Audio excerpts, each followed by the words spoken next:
Assalamualaikum warahmatullahi wabarakatuh. Salam chemistry, sahabat-sahabat alkemi. Kita berjumpa kembali dalam video presentasi pembelajaran kimia. Kali ini kita masih melanjutkan pembahasan tentang ikatan kimia. Tetapi kali ini kita lebih fokus pada ikatan ionik. Setelah mempelajari video ini, Anda diharapkan dapat memprediksi pasangan atom yang dapat berikatan ionik. Kemudian, menjelaskan pembentukan ikatan ionik, menyebutkan contoh-contoh senyawa ionik, dan menjelaskan sifat-sifat senyawa ionik.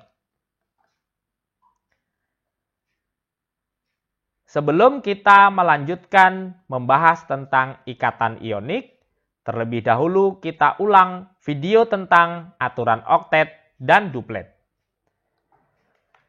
Sahabat-sahabat alkemi, atom-atom itu akan stabil ketika memiliki konfigurasi elektron seperti konfigurasi elektron milik gas mulia, yaitu jumlah elektron valensinya adalah 2 atau 8.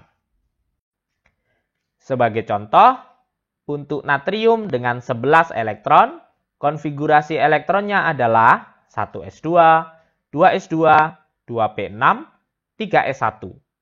Elektron valensinya adalah 1, maka natrium akan cenderung melepaskan 1 elektron supaya elektron valensinya menjadi 8.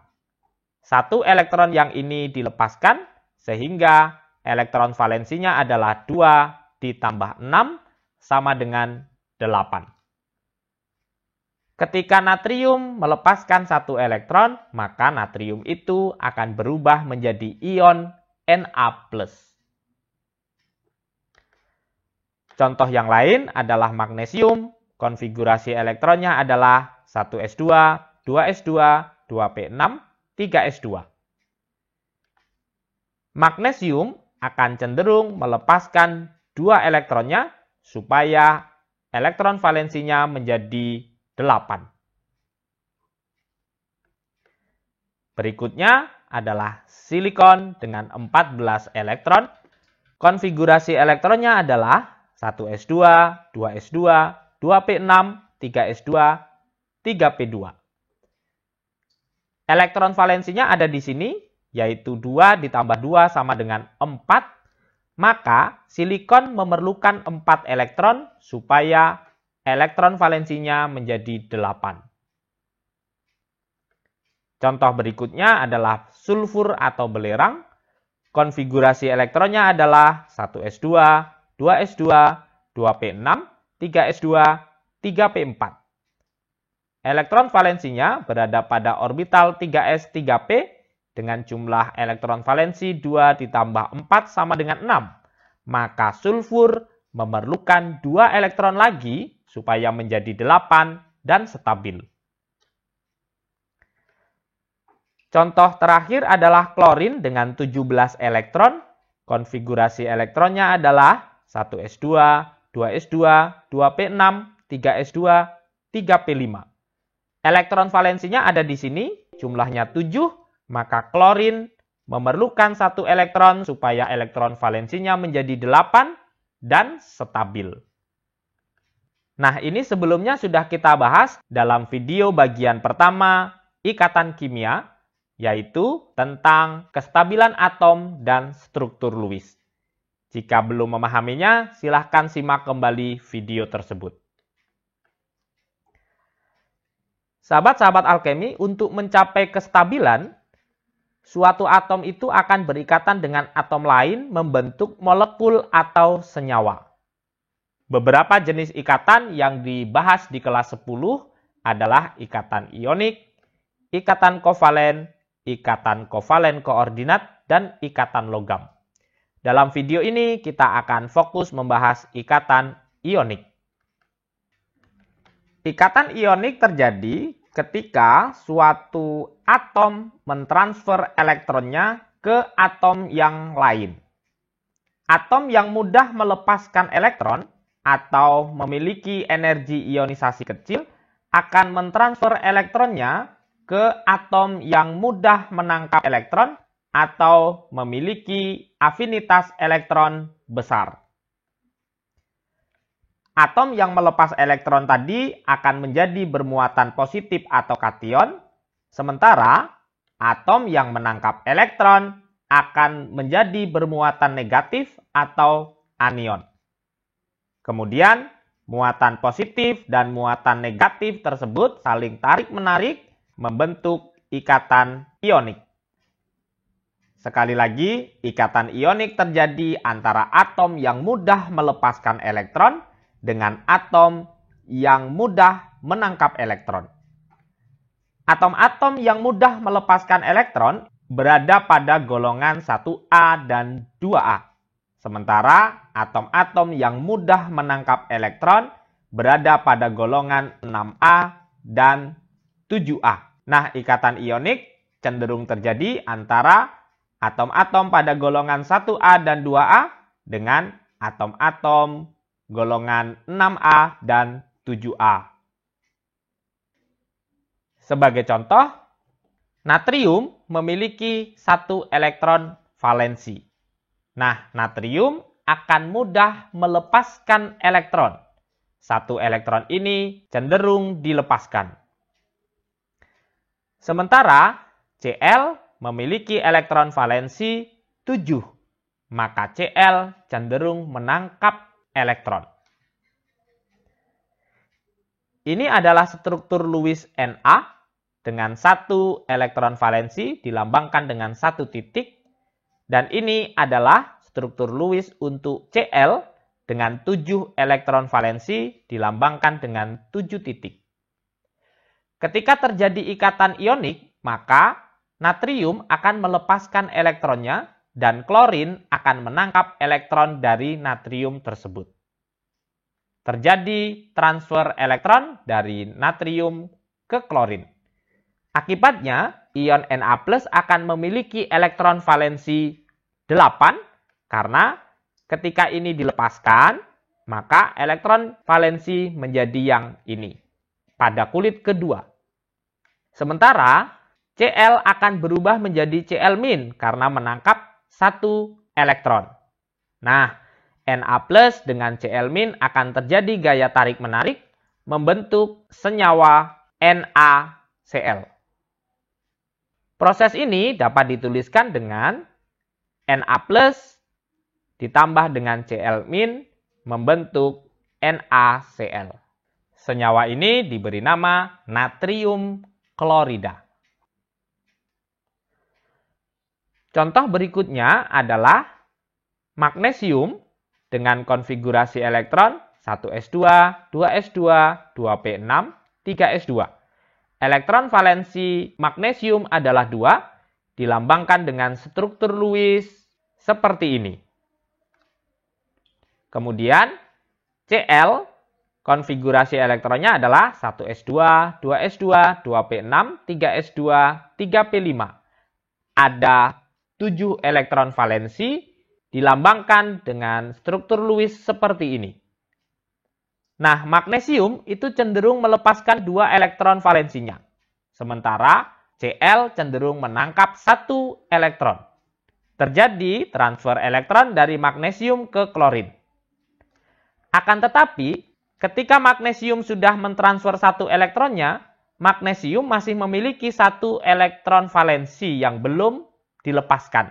Sehingga diperlukan klorin yang lain dengan 7 elektron valensi sehingga memerlukan 1 elektron lagi untuk stabil. Nah, elektron itu diperoleh dari elektron magnesium yang kedua.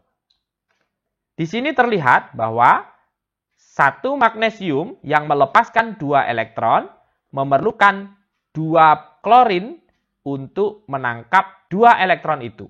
Karena 1 klorin hanya mampu menangkap 1 elektron. Mg yang melepaskan 2 elektron akan berubah menjadi Mg2+. Kemudian ada klorin yang menangkap 1 elektron menjadi Cl-. Klorin yang ini menjadi Cl- juga. Lalu Mg2+ dengan 2 Cl- akan membentuk senyawa ionik MgCl2. Prosesnya bisa diringkas dengan Mg2+ ditambah dengan 2Cl- membentuk MgCl2. Senyawa ini diberi nama magnesium klorida. Contoh berikutnya, Na dengan elektron valensi 1 digambarkan dengan struktur Lewis seperti ini. Ada satu titik di sekitar lambang atom. Kemudian ada oksigen dengan 6 elektron valensi dilambangkan seperti ini. Natrium itu hanya dapat melepaskan 1 elektron. Sementara oksigen elektron valensinya adalah 6. Maka perlu 2 elektron lagi. Sehingga ketika natrium mentransferkan 1 elektron, oksigen masih belum stabil. Maka diperlukan natrium lagi supaya mentransfer 1 elektron lagi ke oksigen, sehingga jumlah elektron valensi oksigen 8. Nah, dalam hal ini natrium akan berubah menjadi Na+, 2 buah ion Na+, berikatan dengan 1 ion O2-, saling tarik-menarik, membentuk senyawa ionik Na2O. Na-nya ada 2 dan oksigennya ada 1. Prosesnya bisa ditulis dengan 2 ion Na+, ditambah dengan O2- membentuk Na2O. Senyawa ini disebut natrium oksida.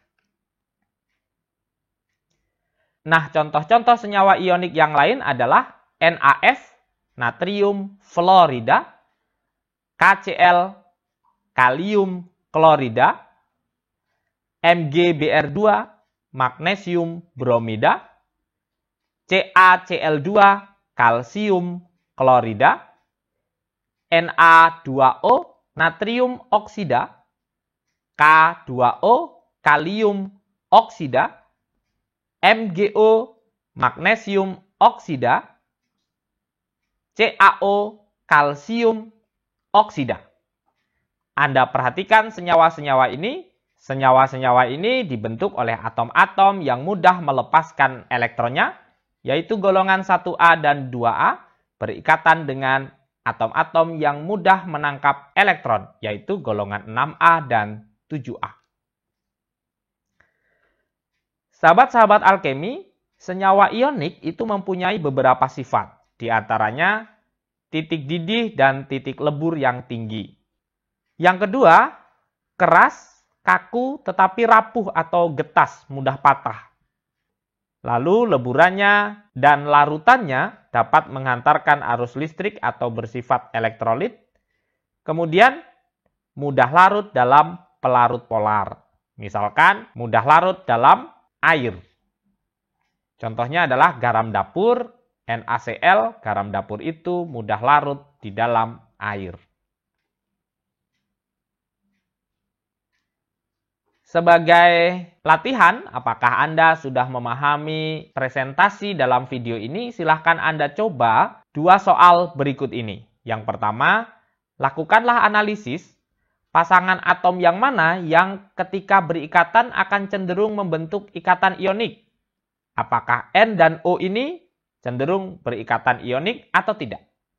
O dan Mg ini apakah cenderung membentuk ikatan ionik? Atau K dan Br ini? Silahkan dilakukan analisis. Sekali lagi, ikatan ionik terjadi antara atom yang mudah melepas elektron dengan atom yang mudah menangkap elektron. Yang kedua, tentukan senyawa ionik apa yang terbentuk jika pasangan atom berikut ini berikatan ionik. Silahkan dicoba satu persatu. Mg dengan Br, senyawa apa yang terjadi? K dengan O, senyawa apa yang akan terjadi? Ca dan O, senyawa apa yang akan terjadi jika mereka berikatan ionik? Selamat mencoba, mudah-mudahan Anda bisa memahami materi ini dengan baik. Jika masih belum paham, silahkan simak berkali-kali video ini. Setelah menyimaknya, jangan lupa tinggalkan like, komen, dan subscribe, serta share video ini kepada yang lain. Terima kasih. Assalamualaikum warahmatullahi wabarakatuh.